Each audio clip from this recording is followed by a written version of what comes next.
శ్రీకాకుళం జిల్లా కాశీబుగ్గపట్నంలో హరిముకుంద పండా నేతృత్వంలో 15 ఎకరాల సొంత స్థలంలో సుమారు 15 కోట్ల రూపాయల సొంత నిధులతో నిర్మించబడిన శ్రీ విజయ వెంకటేశ్వర స్వామి వారి ఆలయ ప్రతిష్టా మహోత్సవంలో ఏప్రిల్ 28, 29, 30 తేదీల్లో అంగరంగ వైభవంగా జరిగాయి.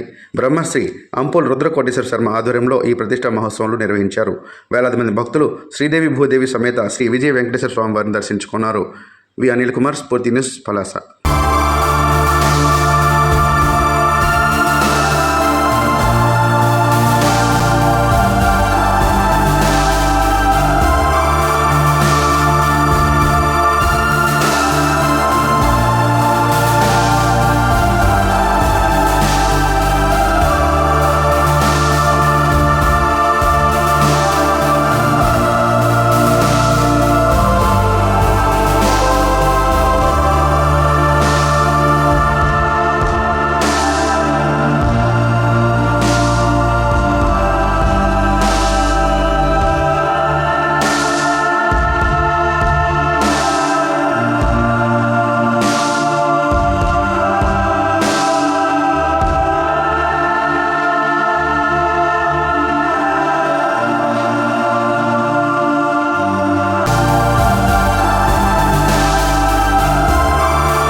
అమరావతి పునర్నిర్మాణ పనుల ప్రారంభోత్సవానికి విచ్చేచున్న ప్రధానమంత్రి నరేంద్ర మోడీ పర్యటన విజయవంతం చేయాలని పాతపట్నం ఎమ్మెల్యే మామిడి గోవిందరావు కోరారు.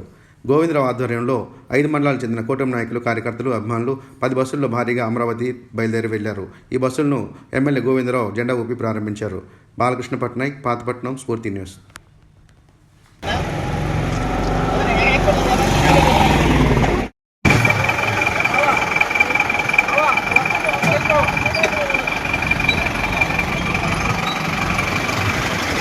గూడెంపట్నంలో ఆర్టీసీ డిపోలో ఎంప్లాయీస్ యూనియన్ ఆధ్వర్యంలో మేడే సందర్భంగా కార్మిక దినోత్సవ వేడుకలు ఘనంగా నిర్వహించారు. Union regional working president B Ranganayakulu ఈ సందర్భంగా మాట్లాడుతూ మేడే రోజున తమ హక్కుల కోసం అసువులు బాసిన అమరవీరులకు జోహార్లు అర్పించామని చెప్పారు. ఈ సందర్భంగా కార్మిక చట్టాన్ని తెచ్చిన బిఆర్ అంబేద్కర్ సేవలను కొనియాడారు. డిపో ఆవరణలో మేడే కార్మికులతో కలిసి వేడుకలను ఎంతో ఘనంగా నిర్వహించామని employees regional working president Ranganayakulu తెలిపారు. ఈ కార్యక్రమంలో సెక్రటరీ సిహెచ్ఎస్ నారాయణ, కమిటీ సభ్యులు, ఏఐటీయూసీ అధ్యక్షులు బివి రమణరాజు తదితరులు పాల్గొన్నారు. ఈ సందర్భంగా సీనియర్ నాయకులు, కార్మికులైన ఎన్ఎస్ రావు ఈ సందర్భంగా జెండా వందన కార్యక్రమాన్ని నిర్వహించారు. ఈ కార్యక్రమంలో ఆర్టీసీ కార్మికులు పెద్ద ఎత్తున పాల్గొన్నారు. స్వామి, స్ఫూర్తి న్యూస్, పశ్చిమ గోదావరి. జై టిఓసి జై టిఓసి జై టిఓసి జై టిఓసి ప్రపంచ కార్మికుల ఐక్యత ప్రపంచ కార్మికుల ఐక్యత హక్కుల కొరకు ఆ హక్కుల కొరకు ఆ హక్కుల కొరకు డియర్ కామ్రేడ్స్, ఎందరో మహానుభావులు శ్రమఫలితంగా ఎన్నో కష్టాలకు వచ్చి ఎన్నో నష్టాలు భరించి ప్రాంతానిగా పరమనిగా కష్టపడి మనకు ఈ హక్కులు సాధించడానికి అమరవీరులకు ముందుగా దోహాలు అర్పిస్తూ ఈ కార్యక్రమాన్ని ప్రారంభించుకున్నాం. ఈ కార్యక్రమం పూర్తి చేశాం.